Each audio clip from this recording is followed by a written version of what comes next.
നമസ്കാരം. NDA സർക്കാർ രൂപവൽക്കരണത്തിന് ഓരോ സഖ്യകക്ഷികളെയും ഒപ്പം നിർത്തേണ്ടത് നിർണായകമാണ് എന്നിരിക്കെ BJPയുമായി വിലപേശൽ ആരംഭിച്ചിരിക്കുകയാണ് സഖ്യകക്ഷികൾ. ഇന്നലെ NDAയുടെ യോഗം ആരംഭിച്ച സമയം മുതൽ തന്നെ ഈ വിലപേശൽ നടക്കുന്നുണ്ടായിരുന്നു. ഈ മണിക്കൂറുകളിലും അത് വളരെ സജീവമായി തന്നെ മുന്നോട്ട് പോവുകയാണ്.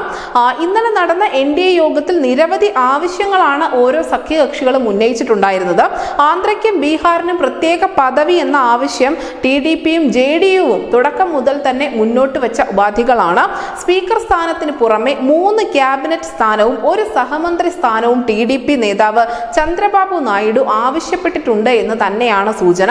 കൃഷി, ജൽശക്തി, IT വകുപ്പുകളിൽ കേന്ദ്ര മന്ത്രിസ്ഥാനത്തിന് പുറമെ ധനകാര്യ സഹമന്ത്രി സ്ഥാനവും അവർ അവകാശപ്പെടുന്നു അല്ലെങ്കിൽ ആവശ്യപ്പെടുന്നു.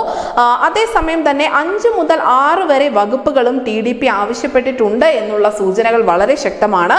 ഏക്നാഥ് ഷിൻഡെയുടെ ശിവസേനയും LJP അധ്യക്ഷൻ ചിരാഗ് പാസ്വാനും നിതീഷ് കുമാറിന്റെ JDUവും അതിനോടൊപ്പം ജിതിൻ റാം മാഞ്ചിയുടെ ഹിന്ദുസ്ഥാനി അവാമി മോർച്ചയും കുമാരസ്വാമിയുടെ JDSും മന്ത്രിസ്ഥാനത്തിന് വേണ്ടി എത്തിയതായി തന്നെയാണ് റിപ്പോർട്ടുകൾ നൽകുന്ന സൂചന.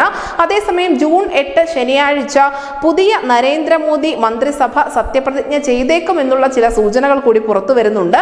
മോദിക്കൊപ്പം കേന്ദ്ര മന്ത്രിമാരും അന്ന് സ്ഥാനം ഏറ്റെടുത്തേക്കും.